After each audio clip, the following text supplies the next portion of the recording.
రోజా suspension పై పొడిగించే అవకాశంపై చర్చించే అవకాశం ఉంది ఈరోజు అసెంబ్లీ సమావేశాల్లో.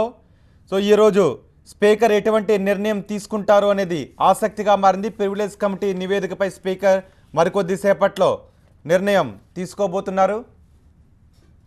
రోజా అసెంబ్లీలోకి పూర్తి స్థాయి ఎంట్రీపై ఇంకా సస్పెన్స్ కొనసాగుతోంది. హైదరాబాద్లో జరిగిన అసెంబ్లీలో సస్పెన్షన్కు గురైన ఆమె వెలగపూడిలో మొదలైన తొలి సమావేశాలకు హాజరయ్యారు. ఏడాది తర్వాత ఆమె అసెంబ్లీలో అడుగుపెట్టారు. అయితే రోజాపై సస్పెన్షన్ ఎత్తివేస్తారా లేక ఇంకా సస్పెన్షన్ కొనసాగుతుందా అనేది మరి కాసేపట్లో తేలనుంది.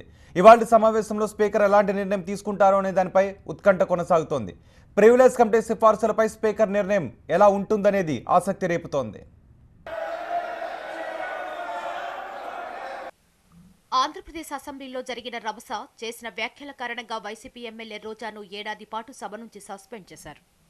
సస్పెన్షన్ పూర్తయి చాలా కాలమైనా శీతాకాల సమావేశాలు జరగకపోవడంతో రోజా అసెంబ్లీకి హాజరు కాలేదు.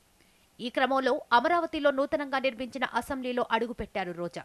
వెలగపూడిలో మొదలైన తొలి సమావేశాలకు హాజరయ్యారు. పార్టీ ఎమ్మెల్యేలతో కలిసి ఆమె సభలోకి వెళ్లారు. అయితే రోజా సస్పెన్షన్పై నేటి సమావేశంలో స్పీకర్ ఎలాంటి నిర్ణయం తీసుకుంటారన్న ఉత్కంఠ కొనసాగుతోంది.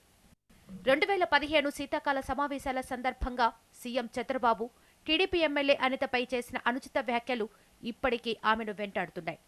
2015 డిసెంబర్ 18వ తేదీన ఏపీ అసెంబ్లీలో టీడీపీ ఎమ్మెల్యే అనిత పైన సీఎం చంద్రబాబు పైన వైసీపీ ఎమ్మెల్యే రోజా తీవ్ర వ్యాఖ్యలు చేశారు. దీనికి సంబంధించిన దృశ్యాల్ని అప్పట్లో విడుదల చేశారు.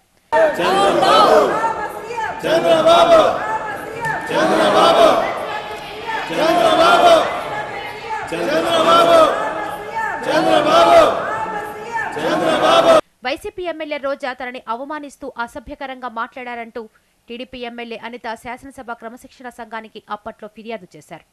అసెంబ్లీ సాక్షిగా కన్యేటి పర్యంతమయ్యారు అనిత. భర్తను వదిలేసేనన్న పదం ఉపయోగించారు అధ్యక్ష. ఆవిడ భర్తను ఏ మహిళ కూడా కావాలని తన భర్తను వదులుకోదు అధ్యక్ష. నేను ఒక దళిత మహిళను అధ్యక్ష. నేను న్యాయం చేయమని అడగడానికి నేను ఈరోజు 0 అవర్ల సమయం తీసుకున్నాను అధ్యక్ష. ఏం తెలుసని మాట్లాడుతున్నారు అధ్యక్ష. వాళ్ళు అలాంటి మాటలు బాగా అలవాటు అయిపోయింది అధ్యక్ష. దానికి బలైంది నేను. ఈరోజు ఆవిడ మాట్లాడిన మాటలు సభ్య సమాజం తలదించుకునే విధంగా.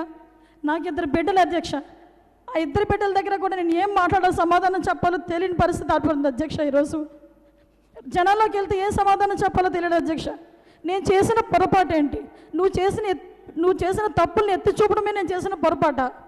నువ్వు చేసిన మహిళా లోకం తలదించుకోవడంలో నువ్వు చేసిన బిహేవియర్ కానీ నీ బాడీ లాంగ్వేజ్ కానీ ఒక సీఎంని నువ్వు అడ్డుకోవడం కానీ సీఎం గారి మీద చేసిన వ్యాఖ్యలు కానీ నేను చేయడమే నేను చేసిన పొరపాట. ఈరోజు నేను అడుగుతున్నాను అధ్యక్ష. దీనికి సంబంధించి మీరు ఎటువంటి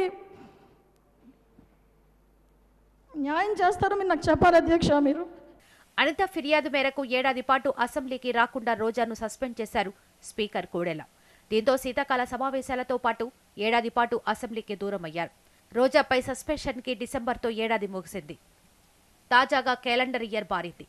అసెంబ్లీ సమావేశాల వేదికగా అమరావతికి షిఫ్ట్ అయింది. ఏడాది తర్వాత వెలగపూడిలో మొదలైన తొలి సమావేశాలకు హాజరయ్యారు రోజా.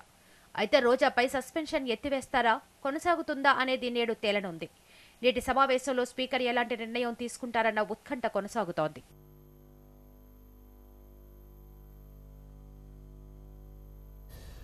రెండో రోజు అసెంబ్లీ బడ్జెట్ సమావేశాలు వేడిగా జరిగే అవకాశం ఉంది. పాలక ప్రతిపక్షాలు వ్యూహ ప్రతివ్యూహాలతో సిద్ధంగా ఉన్నాయి. మరోవైపు రోజా సస్పెన్షన్పై ఈరోజు స్పీకర్ తీసుకునే నిర్ణయం కూడా చాలా కీలకంగా మారింది. ఈ నేపథ్యంలో ఈరోజు రెండో రోజు అసెంబ్లీ బడ్జెట్ సమావేశాలపై మరింత సమాచారం అందించడానికి మా ప్రతినిధి దీప్తి సిద్ధంగా ఉన్నారు. దీప్తి, అసెంబ్లీ సమావేశాలు ప్రారంభమయ్యి ఇవాళ రెండవ రోజుకు చేరుకున్న నేపథ్యంలో నిన్న గవర్నర్ ప్రసంగాన్ని ఉద్దేశించి ఇవాళ థ్యాంక్స్ గివింగ్ మోషన్ చేయబోతున్నారు ఎమ్మెల్యేలు. టీడీపీకి సంబంధించి శ్రవణ్ కుమార్ అలాగే జయ నాగేశ్వర రెడ్డి. అయితే ఇక్కడి వరకు కథ బాగానే ఉన్నా ఇవాళ ఏం జరుగుతుంది సభలో? అసలు రోజాతో పాటు 5 ఎమ్మెల్యేల మీద వైసీపీకి సంబంధించి ఏదైతే సస్పెన్షన్ వేటు పడిందో లాస్ట్ ఇయర్, వీళ్ళందరినీ అలౌ చేస్తారా చేయరా అన్నది నిజంగా చాలా ఆసక్తి రేకెత్తిస్తుందనే చెప్పాలి. ఏదైతే బేషరతుగా వైసీపీ ఎమ్మెల్యే రోజా సభాముఖంగా క్షమాపణ కోరితే అప్పుడు పరిస్థితి చూసి ఆవిడని లోపలికి అలౌ చేస్తాం అన్నది టీడీపీ నేతలు ఇప్పటివరకు చెప్తున్న మాట.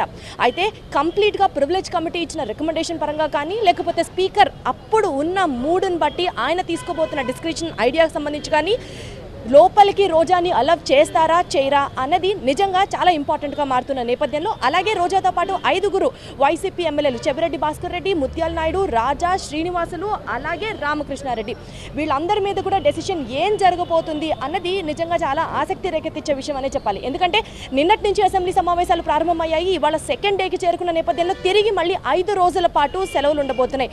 తిరిగి మళ్ళీ 13వ తేదీన బడ్జెట్ ప్రవేశపెడుతున్న నేపథ్యంలో మిగిలిన ఈ 5 రోజుల పాటు ఇదే ఉత్కంఠత. ఇవాళ గనక స్పీకర్ కనుక డెసిషన్ చెప్పకపోతే మాత్రం 5 రోజులు ఇదే ఉత్కంఠత కంటిన్యూ అయ్యే అవకాశం కూడా కనిపిస్తోంది. అయితే ప్రస్తుతం మనం విజయవాడలో ఆర్ఎన్బి గెస్ట్ హౌస్ వద్ద ఉన్నాము. నిన్న వైసీపీ ఎమ్మెల్యేలు అందరూ ఒకే చోట చేరుకొని ఇక్కడ వైఎస్ జగన్మోహన్ రెడ్డితో కలిపి అసెంబ్లీకి వెళ్ళిన నేపథ్యంలో ఇవాళ మాత్రం ఇండివిజువల్గా అంటే YS Jaganmohan Reddy R&B guest house దగ్గర నుంచి ఇంకా సేపట్లో బయలుదేరే అవకాశం ఉంది. అలాగే మిగిలిన వైసీపీ నేతలందరూ కూడా ఇండివిజువల్గా ఎవరి దారిన వాళ్ళు అసెంబ్లీకి వచ్చే ఛాన్స్ ఉంది. జస్ట్ కొంచెం సేపటి క్రితమే చెవిరెడ్డి భాస్కర్ రెడ్డి అలాగే విజయసాయి రెడ్డి అసెంబ్లీకి బయలుదేరారు. అయితే వైఎస్ జగన్మోహన్ రెడ్డి మాత్రం ఇప్పటిదాకా ఇంకా స్టార్ట్ అవ్వలేదు, ఇంకా ఆర్ఎన్బి గెస్ట్ హౌస్ దగ్గరే ఉంది. అయితే ప్రస్తుతానికైతే మాత్రం ఇవాళ క్వశ్చన్ అండ్ ఆన్సర్స్ అయిన తర్వాత papers to be laid on the table అని చెప్తారు. దీనికి సంబంధించి ఇండివిజువల్గా సభ ప్రారంభం అయ్యే టైంకే పేపర్స్ అన్ని లేడౌన్ చేయడం జరుగుతుంది. నారా చంద్రబాబు నాయుడు వచ్చేసి ఏపీ ఇన్ఫ్రాస్ట్రక్చర్కి సంబంధించి అలాగే టూరిజం, హెరిటేజ్ అండ్ కల్చర్కి సంబంధించి అలాగే annual report of solar power దీనికి సంబంధించి అలాగే ప్రతిపాటి పుల్లారావు వ్యవసాయ శాఖ మంత్రి వచ్చేసి మనకి యానిమల్ హస్బెండరీ, హార్టికల్చర్ రిపోర్ట్కి సంబంధించి అలాగే KE Krishnamurthy deputy CM AP amendment ఆర్డినెన్స్కి సంబంధించి పేపర్స్ లేచబోతున్నారు. ఇవన్నీ ఒక విషయం అయితే ఈ పేపర్స్ చదువుకొని అప్పటికప్పుడు డిస్కషన్ ఉండబోతుంది కాబట్టి ఇదంతా స్కోప్ ఉండకపోవచ్చు, జస్ట్ పేపర్స్ లేచేశారనే చెప్పాలి. అలాగే ప్రస్తుతం అంతా ఉన్నారు వైసీపీ నేత పార్థసారథి గారు. సార్, ఇవాళ జరగబోతున్న అసెంబ్లీ సమావేశాలకి రోజాని అనుమతిస్తారా? అలాగే 5గురు వైసీపీ నేతల మీద ఏదైతే సస్పెన్షన్ వేటు ఉండబోతుంది అన్న వస్తున్న వార్తలకి సంబంధించి మీ దగ్గర ఉన్న సమాచారం ఏంటి? ఏం జరుగుతుందని ఎక్స్పెక్ట్ చేస్తున్నారు? నాకు తెలిసి సస్పెన్షన్ కొనసాగించాలని చెప్పేసి నేను భావిస్తా ఉన్నాను. ప్రజాస్వామ్య విలువల మీద ఏమాత్రం గౌరవం ఉన్నా కూడా తెలుగుదేశం పార్టీకి కానీ, స్పీకర్ గారికి కానీ, ముఖ్యమంత్రి కానీ ఈ ఏదైతే రికమెండ్ చేశారో ఇంకొక సంవత్సరం సస్పెండ్ చేయాలని అది చేయరని చెప్పేసి నేను భావిస్తా ఉన్నాను. నేను అంటే ఇప్పటి వరకు మనకి తెలుస్తున్న సమాచారం ప్రకారం బేషరతుగా రోజా గనక సభాముఖంగా క్షమాపణ చెప్తే లోపలికి అనుమతించే అవకాశం ఉంది అన్నది కూడా తెలుస్తోంది. ఇప్పుడు అదే ప్రజాస్వామ్య విలువల మీద అధికార పక్షానికి ఏమాత్రం గౌరవం ఉన్నా కూడా, ఎందుకంటే ఆ రోజు అవతల పక్షం వాళ్ళు అనేక రకాలుగా మాట్లాడారు, యువతల పక్షం వాళ్ళు మాట్లాడి ఉండొచ్చు. సో 1 సంవత్సరం ఆల్రెడీ ఆమెను సస్పెండ్ చేశారు. ప్రజల చేత ఎన్నుకోబడిన ఒక ప్రజాప్రతినిధిని వాళ్ళు ఇష్టం వచ్చినట్టు వివక్షాపూరితంగా సంవత్సరాలు సస్పెండ్ చేయడం అనేది గతంలో చరిత్రలో మనం ఎక్కడ చూడాలి, ఏ దేశంలో కూడా. సో ఆ విలువల్ని కాపాడటం కోసం ఇది చేయరని చెప్పేసి నేను భావిస్తా ఉన్నాను. బేషజాలికి పోయి కండిషనల్గా ఇట్లా చేస్తే ప్రజాస్వామ్య విలువలకి వాళ్ళకి ఏమి విలువ లేదని మేము భావించాల్సి వస్తుంది. అయితే క్షమాపణ దాకా వెళ్లే అవకాశం ఉండబోదు అన్నది మీరు పాజిటివ్గా ఆలోచిస్తున్నమాట? ఉండదనుకుంటున్నాను నేను. అలాగే రచ్చ చేయకుండా నార్మల్గా చర్చకైతే మేము కూడా సిద్ధం అనేది టీడీపీ వాళ్ళు చెప్తున్నమాట. సో కానీ మీరు మాత్రం మహా అయితే ఇంకో 2.5 ఏళ్ళు సస్పెండ్ చేస్తారు అంతే కదా, ప్రజా సమస్యల మీద మేము గొంతెత్తి పోరాడతాం అన్నది మీరు చెప్తున్నమాట. సో రచ్చ లేకుండా చర్చకి మీరు కూడా కోఆపరేట్ చేస్తారా? అంటే మీరు మాటలోనే చెప్పారు ప్రజా సమస్యల మీద గొంతెత్తుతామని.